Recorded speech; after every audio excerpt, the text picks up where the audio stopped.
thank you very much to listen into this podcast.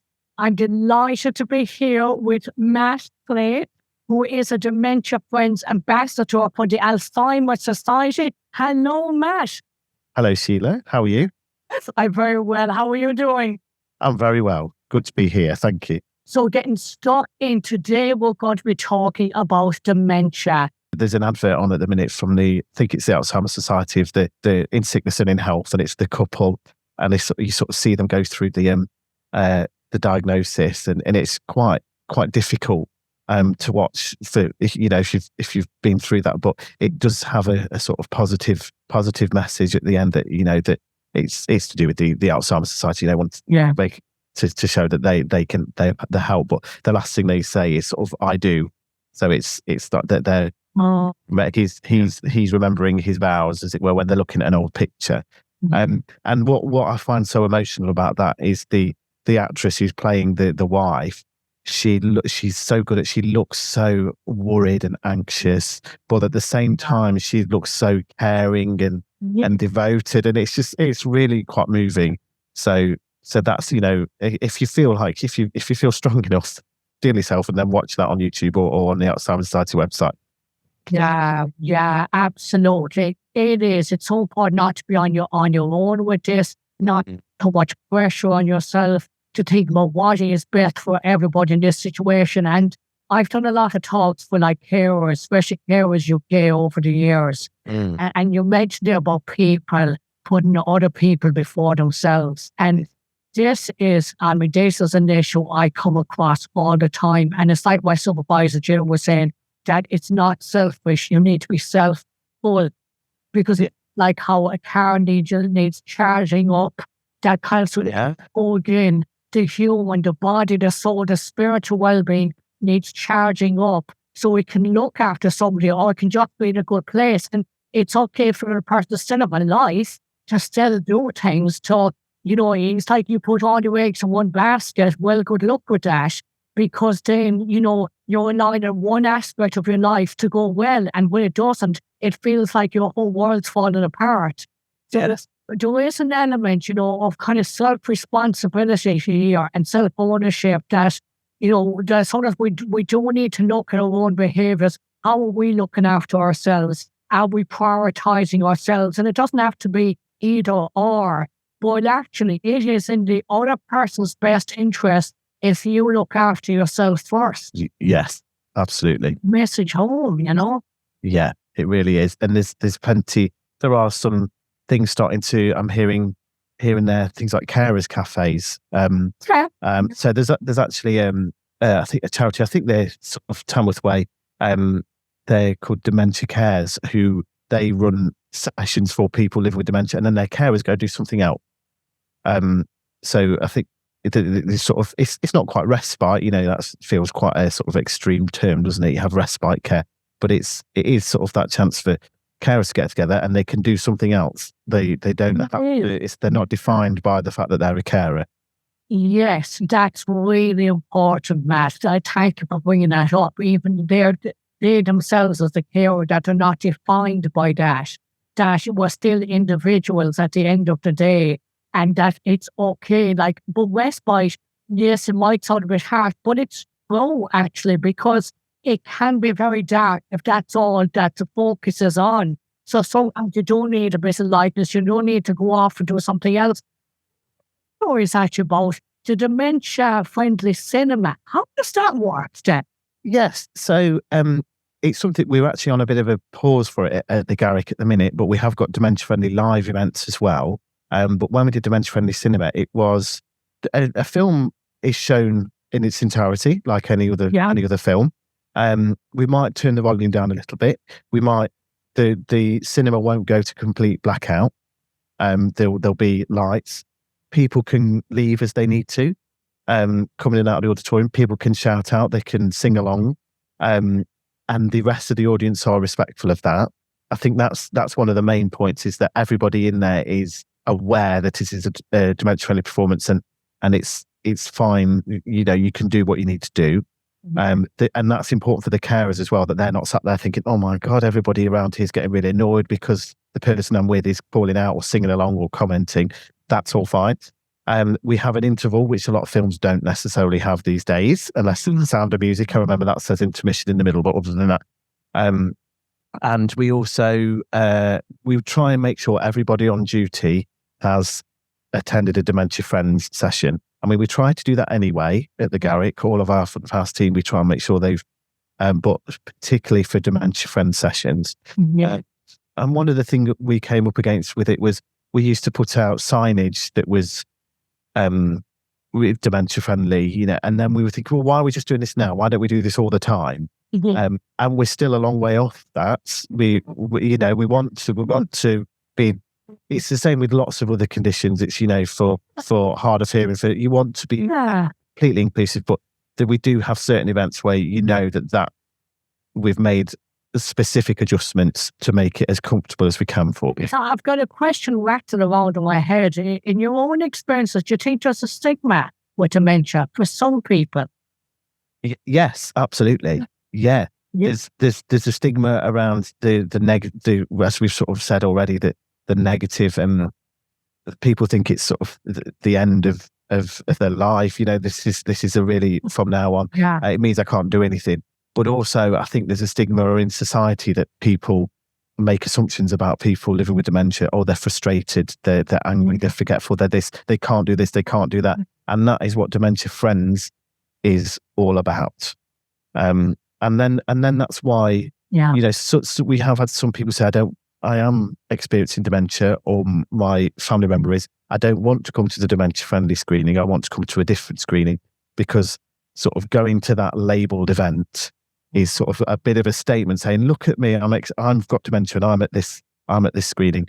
Some people do find that a bit difficult and completely accept that, which is why we try where we can to make everything we do as dementia friendly as possible. You know what? I suppose it's normalising it, because that I had mental health shows at the Garrick now for almost 10 years now. Yeah. Oh, and that is kind of where I was coming from with that, is let's just normalise mental health. Mental health. And it's the same one with dementia, Alzheimer's, all of that. Something's going to get us in the end. Yeah. Sorry, listeners, but come on, let's just get a bit of perspective on this. Something is going to get us in the end. Yeah. Why not just accept it and learn to work with it and think, because what we don't need is worrying about what would the neighbours think and stigma. Yeah. Yes, we know historically that it was not treated fairly and there was such a lack of understanding. We know that with mental health, we know that with all that. But I almost feel like that nowadays we need to lead the way as a community. That as we've seen that put out your dementia boards, I love the idea of going to the cinema, dementia or not, being able to randomly sing when I want to sing. Comment on something on the screen. Do you know what I mean? Like this sort of, we've got to behave a certain way. Well, you can't just burst out into song. And definitely think that in general, people worry far too much about what other people think. So, whatever about the person who's living with dementia, the family and people around them, we need to kind of work on that on ourselves to behave with dementia, to learn about dementia, Alzheimer's, to not label it as just somebody frustrated and angry. No, green. Yes, it is going to be frustrating, but what can I do to make it less frustrating for that person? Yes. We stop criticising, stop blaming them, have a lot more compassion, put yourself in their shoes as to what it must be like. Let's just make it a win. Well, honestly, I want to go to that cinema. Yes. Yeah, I'm sure we'll start it again soon, Sheila. You're very welcome. But I think somebody once said to me, or I read somewhere, that, when talking about disability in general, it's not the person who is disabled, it's the environment around them making them disabled. So if we can really try, that applies to dementia, that applies to lots of different things. If we as people who aren't in that situation can adjust our attitude to just accept these adjustments, I think we're getting there. I think it's still a long way to go. I think it's a lot less from that. I mean, when I the training that I had, that it was so important to go along with the person. So the person's going, that's a lovely fern tree over there in the path. You're good. Oh, it is actually, and it is, it's gorgeous, isn't it? And it's like the best way to win an argument is don't have an argument. It's just Clean Carnegie saying that it's kind of go along with it. And I remember there was one day, I'd a client I'd probably seen about 10 years ago who was onset dementia, and we had amazing sessions, really working through stuff from my childhood that she hadn't told anybody. So it was really powerful stuff. And then out of the blue, I get this phone call, and I recognised her voice straight away. And I could tell that, that she was thinking, oh, we're still seeing each other, and she was that. And I just went along with her. We were half an hour on the phone, and she was chatting away and saying, yeah, we'll organise that, no problem at all. And of course, I was checking out support and who's with you, and I was kind of asking those questions, making sure that they weren't out in the middle of the road while they were ringing me. Because obviously safety has got to be paramount, that we're checking out that. But we had a lovely chat, and I never heard from her again. What I do know is we had a lovely experience, but I don't think so. Yeah, and she'll have taken that with her, won't she? She'll have kept that with her. I think it was my mum who said, in the early days of her career, it was very, with people with dementia, it was very, no, you're wrong. This is how it is. If they're getting something wrong. But now it's very much about meeting them at their reality and joining their reality. If they find themselves back in the 1960s and putting an electric kettle on a hob, buy them a kettle that you can put on a hob. That's something we do you don't say, no, don't do that. You don't stop them doing it. You adjust, you meet them at their reality, and they may forget that. They may forget that, that deed, but that happiness and that comfort will stay with them. A person with dementia, their feelings stay with them, even if their memories go. They still keep their feelings. So the happier we can make them, the better. Isn't that what it's all about at the end of the day? Regardless of any condition people have. I love that. Meet them at their reality. I just really think that. Absolutely. And I suppose the other thing when it comes to behaviour, and I say this with all types of conditions and family conflicts or whatever, is noticing your own behaviour if the situation is escalating or de-escalating. I think we're learning as we go along that yes, there can be an element of anger, there can be frustration and stuff like that. But what I would encourage people is to have an open mind about their own responses, whether it's helping the situation, kind of going along with it, working with the person, or if it's escalating it. Do you know what I mean? Yes. The situation worse. So, I definitely think, Matt, that it's all about awareness and educating ourselves about dementia in the first place. So then it's kind of like that, isn't it, forewarned, forearmed, or something like that. If we kind of learn about stuff beforehand, then, because it sounds like in your situation that by the time your dad has had this diagnosis, you had a lot of preparation and you were ready for that, and especially that all your learning really came into play. And I could imagine that that's made it such a nicer experience for you and your dad and your family. Yes, absolutely. I mean, there's no doubt that we wish things, we could sit here going, well, we wish it wasn't happening, but it is happening, and we're in as good a place as we can be for it to just sort of happen and let it knock us off our stride. Yeah, just to work with it as much as you can, you know what I mean? Lost this stuff, Matt.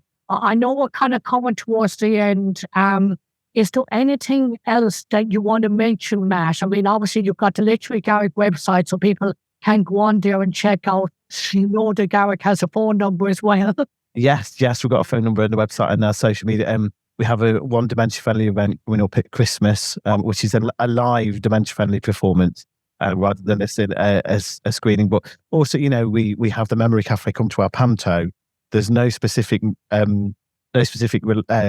dementia-friendly performance of panto, but the whole experience of panto is quite sort of loud and calling out and singing along. So it does actually lend itself quite well. It can just be a bit of a loud atmosphere if somebody's finding that a bit overwhelming. That's the only the only thing to bear in mind there. Absolutely, yeah. But it's sort of the live performances. We make adjustments, things like we'll take out loud bangs and smoke and haze that we call haze. It's basically the smoke machine. We'll take that out, things like that. And also just, again, my other hat as Dementia Friends Ambassador. Yeah. That used to be called Dementia Friends Champion, but it's now been renamed Ambassador because it's not just about delivering the Dementia Friends sessions. It is about raising awareness and more widely, helping out with fundraising, and that doesn't necessarily mean asking people for money. That can mean going to your local shop that's got a collection tin, taking it off of them, taking it to the bank and banking it for them. So it's a community, and I wish I did more. I wish I had time to do more, but it can be stewarded in a memory walk. The fundraising memory walks that the Alzheimer's Society. So if anybody's interested in doing it, especially if you've been to a Dementia Friends session and think, oh, I could stand up in front of people and do this, then I would encourage you to do it, because it feels, when you see the role of Dementia Friends Ambassador, it involves fundraising. It can feel maybe a bit intimidating, or more, no, not for me. It really isn't. It's as much or as little as you can do. So please do look into that if you feel like you could do that. No, it's a lovely way of inviting people to get involved, because when dementia comes and saying, okay, there's nothing we can do about that, we know that there's no cure, but that doesn't mean that we can't do other stuff to make us feel like we're being proactive or productive, like getting involved. Other people, helping as much as we can. Love that. And again, that connecting, that care. And I really encourage people listening to this, again, don't be on your own with this. Whichever, coming from, whether you're the person living with us or whether you've got a family member or loved one with us, learn about it and connect with support groups, with choirs, the Garrick. I really encourage that, because I think it's just the natural thing for human beings is we need to connect with each other. Get out, to sing, chat, have a laugh. That's all. Mash birthday, John. Thank you so much for giving. No, thank you, Sheila. Thank you. No, it's been a pleasure, and it's great to just to spread the word, and the more people hear about Dementia Friends and raise awareness, the better. Yeah, absolutely. That's what it's all about, helping each other. Matt, thank you very much. No doubt we'll see you soon at the Garrick. Absolutely, yes. See you again. Okay, cheers. Thank you. Bye then. Bye. Thank you for watching Counsellor Convos with Sheila McMahon. If you've enjoyed this video, consider subscribing to the channel.